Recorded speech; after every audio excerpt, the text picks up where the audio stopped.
আমাদের বাংলাদেশি টিমগুলোর সমস্যা কি জানেন? এদের যখন বলি যে ক্যারেক্টার স্কিল পুরোনো নাম ক্যারেক্টার স্কিল A124 নাও, তখন এরা বলে যে আমি পারি না চালাইতে। বুঝতেছেন যে পারি না চালাইতে। আর স্পোর্টসে বড় বড় টিমে যখন বলা হয় টিম প্ল্যান দেওয়া হয়, সঙ্গে সঙ্গে সে টিম প্ল্যান গুলো নেয়, সঙ্গে সঙ্গে সে টিম প্ল্যান গুলো এক্সিকিউট করে।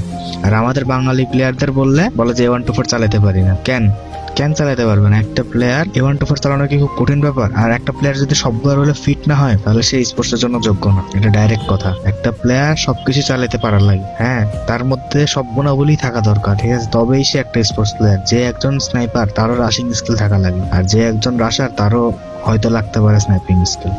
তার মানে এই না যে স্নাইপারের মেইন জিনিসটা হচ্ছে যে পজিশনিং, তাই না? স্নাইপার পজিশন নিয়ে মারবে, নাহলে তো দেড়শো সে যে কোনো জায়গাতে দিতে পারে, বাট ওর জন্য কেউ না লাগায়। আমি একটা স্নাইপার প্লেয়ার আর মাঝে মধ্যে আইজিএলও করি, তো আমি বুঝি যে আসলে একটা টিম ফাইট ইনিশিয়েট করার জন্য নেরো A124 কত গুরুত্বপূর্ণ।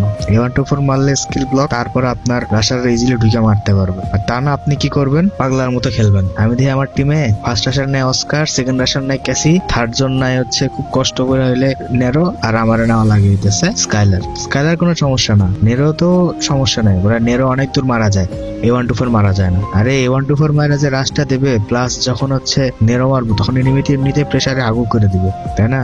এইটুকু বোঝা না কেউ। এই হচ্ছে বাংলাদেশের লবির সমস্যা।